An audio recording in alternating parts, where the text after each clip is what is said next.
Hi friends, ఎలా ఉన్నారు? అందరూ బాగున్నారా?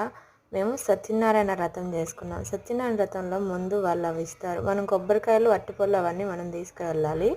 తీసుకెళ్ళాక పూజలో మండపాన్ని అన్నీ రెడీ చేసుకొని ఇంకా పూజ మొదలయ్యిద్ది. పూజ మొదలవగానే ఇంకా వ్రతకథని చదువుతారు.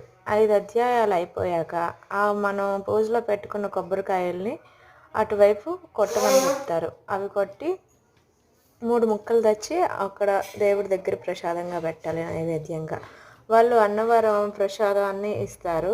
అది కూడా నైవేద్యంగా పెట్టి దేవునికి చూపించాలి. చూపించాక ఇంకా గోవుల దగ్గరికి వెళ్ళాం. వ్రతం అయిపోయింది, దేవుడిని దర్శనం చేసుకొని గోవుల్ని కూడా చూసొద్దామని వెళ్ళాం. గోవుల్ని దర్శించుకొని వాటికి కొంచెం గడ్డి వేసి ఇంకా రిటర్న్ అయ్యాం. రిటర్న్ వచ్చేటట్టు లేదు, అక్కడ చెట్టు పైన రామచిలుక కనిపించింది.